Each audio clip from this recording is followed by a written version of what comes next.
ఈరోజు ఆషాఢ మాసం పౌర్ణమి రోజు. తెలుగు నెలల్లో ఆషాఢ మాసం 4వ మాసం. తెలుగు నెలల్లోనే ఆషాఢ మాసానికి ఒక ప్రత్యేకత ఉంటే ఆషాఢ మాసంలో పౌర్ణమి రోజుకు మరింత విశిష్టత ఉంది. ఆషాఢ పౌర్ణమి రోజున బుద్ధ భగవానుడు తన శిష్యులకు మొట్టమొదట ధర్మోపదేశం చేసింది ఆషాఢ మాసం పౌర్ణమి రోజుని చరిత్ర చెప్తా ఉంది. అటువంటి విశిష్టమైన రోజు. ఈ రోజును వ్యాస పౌర్ణమి అంటారు. కారణం వ్యాస భగవానుడు వ్యాస మహర్షి పుట్టినరోజు ఇది. ప్రాచీన కాలంలో ఆషాఢ మాసం పౌర్ణమి రోజున పరాశర మహర్షి సత్యవతీ దేవుల కొడుకుగా పుత్రుడుగా ఒక కారణ జన్ముడుగా వ్యాస మహర్షి పుట్టాడు ఈ భూమిలో. ఆయన ఆషామాషి మనిషి కాదు. ఆయనకు గురువులకే గురువు, ఆది గురువు. మానవాళికి అనేకమైన పవిత్ర గ్రంథాలను అందించినటువంటి విజ్ఞాన గని ఆయన.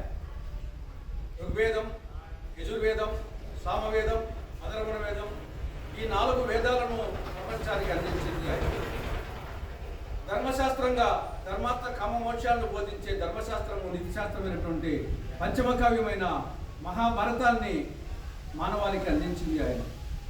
మహాభారతంలో ఒక భాగమైనటువంటి భగవద్గీత, మహాత్మా గాంధీ లాంటి మహనీయులను ప్రభావితం చేసినటువంటి భగవద్గీతను ప్రపంచానికి అందించింది ఆయన. మోక్ష శాస్త్రమైన శ్రీమద్ భాగవతాన్ని అందించింది ఆయన. ఇవి కాక అష్టాదశ పురాణాలు, మత్స్య పురాణం మొదలుకొని స్కాంద పురాణం వరకు 18 పురాణాలను, అష్టాదశ పురాణాలను ఆయన అందించాడు. ఇవి కాక బృహదారణ్యక ఉపనిషత్తు లాంటి 108 ఉపనిషత్తులను ప్రపంచానికి అందించాడు.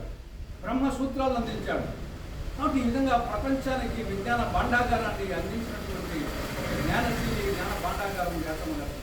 అందుకోసమే ఆయన పుట్టినరోజును వ్యాస పౌర్ణమిగా జరుపుకుంటాం. ఈ రోజును గురు పౌర్ణమి కూడా జరుపుకుంటాం. ఎందుకంటే వ్యాస భగవానుడు గురువులకే గురువు. గురువులు ఎవరు? ఈ యొక్క మానవాళికి జ్ఞానాన్ని అందించి సన్మార్గాన్ని బోధించే గురువులను స్మరించుకునే దానికోసం, వాళ్ళను అనుకునే దానికోసం ఈరోజు గురు పూర్ణిమ అని కూడా జరుపుకుంటారు. కాబట్టి అటు ఆషాఢ పూర్ణిమ, ఇటు వ్యాస పూర్ణిమ, ఇటు గురు పూర్ణిమ, ఈ పవిత్రమైన రోజున ఆ మహనీయులను స్మరించుకొనుట మనందరి కర్తవ్యం.